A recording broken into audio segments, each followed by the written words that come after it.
자, 계속해서 황금알 다음 고수의 비법을 열어보겠습니다. 줄기세포로 70대가 20대 될 수 있다. 줄기세포 전문가 김윤배 고수. 70대가 20대가 될 수 있다고요? 네, 줄기세포. 여러분들 좀 생소하진 않죠? 많이 들어보셨어요, 그죠? 네. 줄기세포라는 것은 우리 몸에 세포를 공급해주는 엄마세포예요. 그러니까 사람은 자식을 낳을 때 이제 새로운 개체를 이렇게 자궁을 통해서 키워서 내보내주는 방식인데 세포는 네. 하나가 두 개로 이렇게 분리되는 방식입니다. 그 원천세포가 이제 줄기세포가 되는 거죠.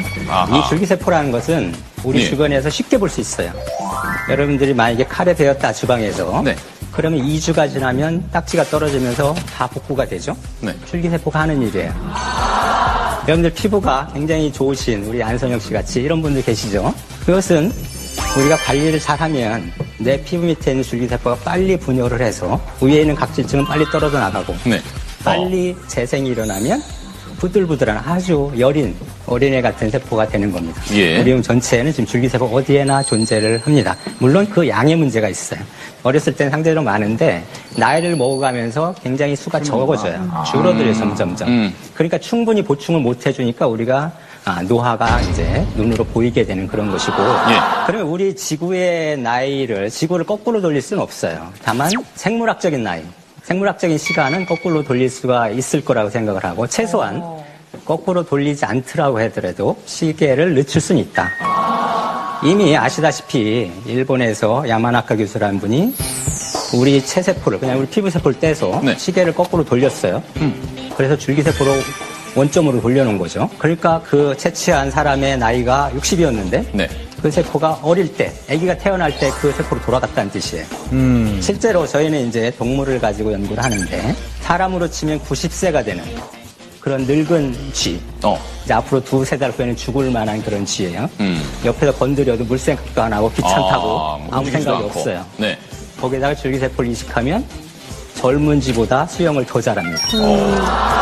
네. 운동 능력이 탁월하게 개선이 되고 제가 연구하는 치매 줄기세포를 이식을 하면 기억력도 네. 젊은 쥐하고 같이 맞짱을 떨 수 있는 정도로 이렇게 회복이 된다는 겁니다. 네네. 그렇다면 이것이 다만 동물에서의 문제만이냐? 분명히 사람도 앞으로 우리가 예. 법적으로 그런 문제가 해결되고 부작용이 해결되는 그러한 시점이 오면 네. 사람에서도 이것이 환상만은 아니다.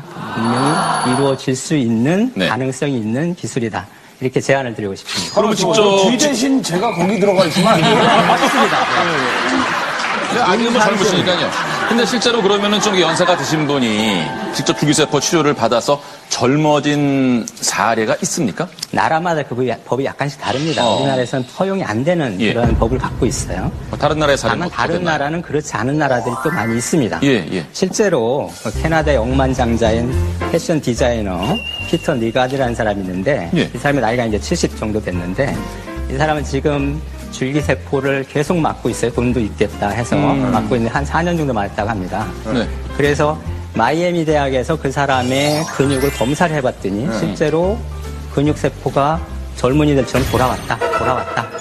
점점 돌아오고 있다. 이런 식으로 해석을 했어요. 대학교에서. 예. 교수님. 그런데 이제 저희가 이제 연구를 하다 보니까 저것은 해춘을 한 건 아니지만 노화가 지연되고 멈췄다. 어느 정도는. 네. 그렇게 해석을 할 수 있겠습니다. 아니 근데요 저는 이제 나이가 저도 뭐 어느 정도 이렇게 되니까 제일 걱정스러운 게 치매 없이 살다가 갔으면 좋겠다는 생각인데 그 줄기세포로 치매 없이 잘 늙어갈 수 있게 이렇게는 그런 방법은 없나요? 네, 저희가 연구하는 주 테마가 치매 줄기세포 치료입니다. 그래요? 이제 동물에서는 엄청난 굉장히 좋은 효과를 보여줬고 예. 앞으로 이제 사람을 대상으로 이제 검증이 되면 실용화가 될 수 있는 그런 겁니다. 그래서 이 줄기세포가 실제로는 이제 치매뿐만이 아니고 뇌질환에 적용을 할 수가 있는데 다른 뇌질환에도 소아 내성마비 또는 파킨슨병, 루게릭병 뭐 이런 것들도 이제 효과가 지표나오고 있고 특히 뇌출혈이 일어나면 우리가 응급실에 실려가잖아요. 119를 네, 통해서. 네.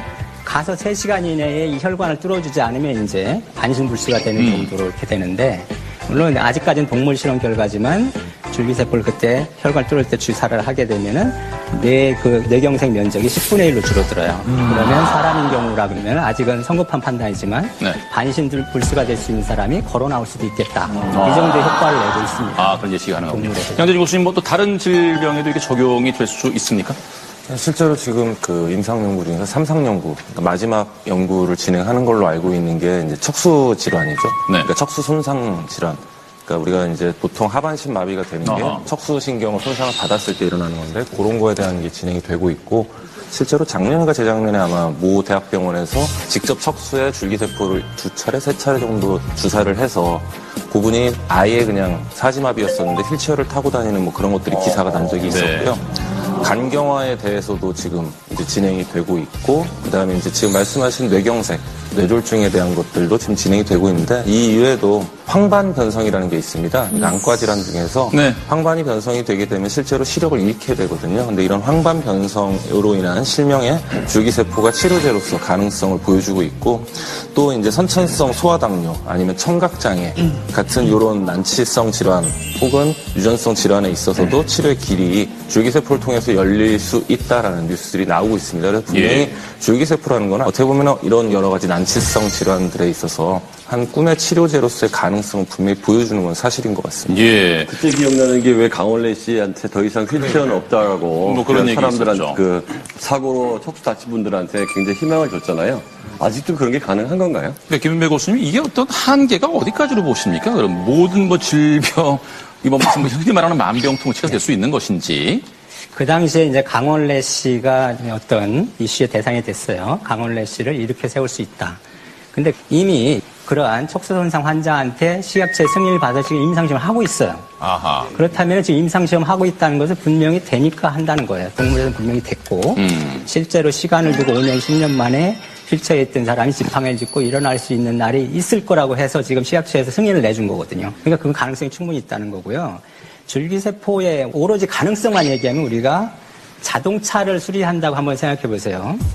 자동차가 만약에 펑크가 나면 타이어를 갈아 끼우는 방식이 있고 떼우는 방식이 있는데 그것이 네. 떼우는 방식은 줄기세포 방식이고 아하. 이 타이어를 갈아 끼우는 건 장기 이식 방식이에요. 만약에 콩팥이 망가지면 콩팥 이식 많이 받잖아요. 네네. 쉽죠 그거는. 예. 근데 심장도 이제 돼지 심장으로부터 얻으려고 지금 하고 있어요.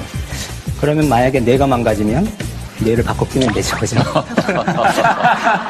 자, 그러면 뇌가 망가지면 그게 안 되니까 그것은 줄기세포라는 거예요. 뇌를 바꿔 낄 수가 없으니까. 그래서 우리가 오로지 가능성만을 가지고 한다 그러면 우리가 앞으로 무궁무진한 그런 응용 가능성이 있는 것이고 예, 여기에 예. 희망이 있다고 생각을 하는 네. 겁니다.